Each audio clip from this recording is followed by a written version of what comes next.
Greetings. We are going to start out with proving the exterior angle theorem. So for a triangle, we can extend one of the sides of the triangle to create an exterior angle. And there's going to be a special relationship between this angle and the remote interior. So the two angles that are furthest from that angle on the inside of the triangle, we have this relationship that the sum of these two are going to be equal to this exterior angle, and we want to prove that. We are going to start with our given that we have some triangle. So I have this diagram that I'm going to use. So I have triangle JOY is going to be given. And we know from the triangle angle sum theorem that the total of all the angles interior here that I've marked with Greek letters are going to sum to 180 degrees. So I have angle alpha plus angle gamma plus angle delta are going to be equal to 180 degrees, and that is the triangle angles sum theorem. Angle alpha and beta are going to be a sum of 180 degrees also because we have a linear pair, and the supplement theorem tells us that those will also be 180 degrees. So we have alpha plus angle beta equals 180 degrees. And that is the supplement theorem.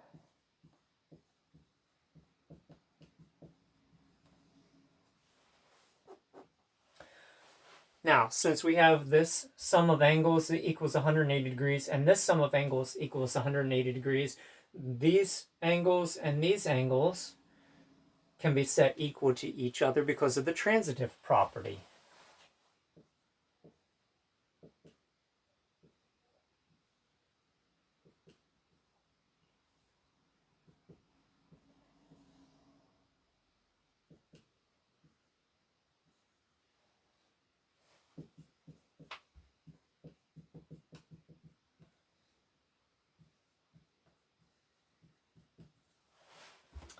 All right, I have a common term of alpha on both sides of this, so I'm going to subtract that angle out.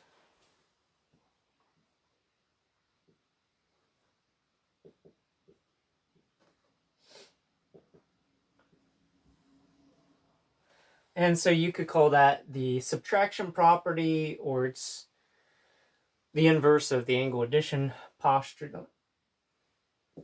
I'm just going to call it subtraction property here.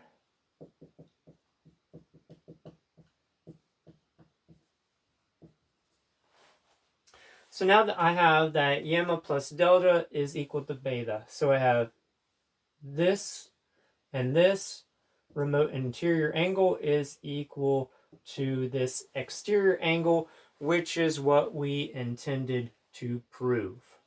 So we are done with this proof.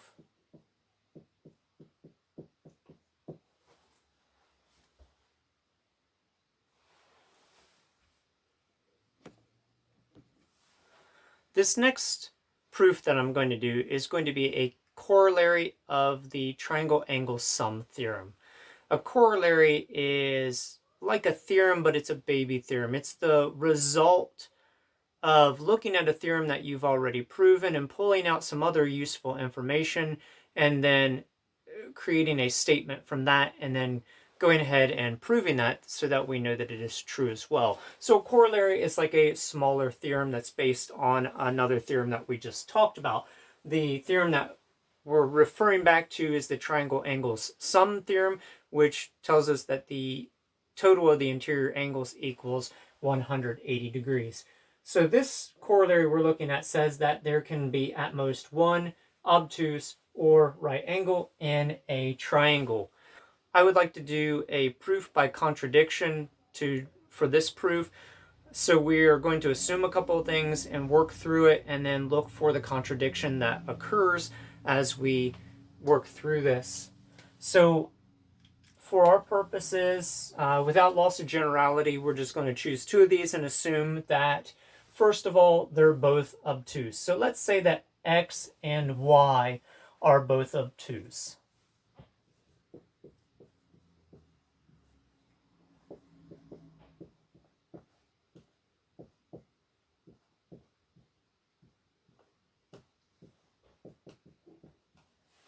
All right, this tells me by definition of obtuse that x and y are both larger than 90 degrees. We are given triangle XYZ,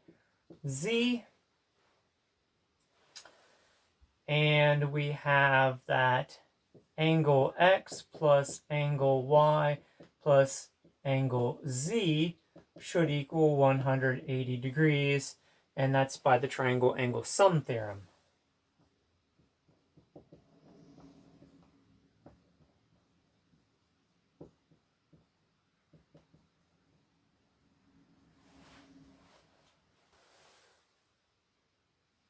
Since we have x and y are both obtuse, that means x and y are both larger than 90 degrees. So we have that this is some angle 90 plus n, let's say. And this y will be also 90 plus another term we'll call m. And then this is plus z equals 180 degrees. So I'm going to subtract the two 90s from both sides. So we have n plus m plus angle z is equal to 0. And we have a contradiction. We have these two adjustment factors that I created here, plus the entire angle of z that we still need to sum up to something, and we have a 0 here, showing us that we cannot have two obtuse angles. So the next thing we're going to look at is we're going to assume that without loss of generality, x and y are both right angles. Without loss of generality, we're assuming that x and y are both right angles. We are still using my same XYZ triangle diagram, and we are starting again with the triangle angle sum theorem. So now I can substitute 90 degrees in here for x and y. So I have 90 plus angle z is equal to 180 degrees. That's substitution.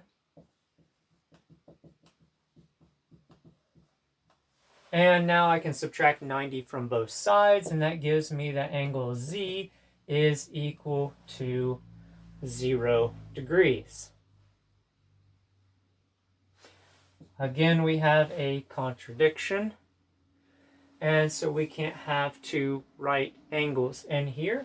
So we have that there must be at most one obtuse or right angle in a triangle in the plane. I guess the other argument that you could try would be a slightly different modification of this. Say that you can't have obtuse and right. That would be a slightly different corollary that you could try, and that would be just as easy to prove that you can't have a right angle and an obtuse angle in the same triangle in the plane.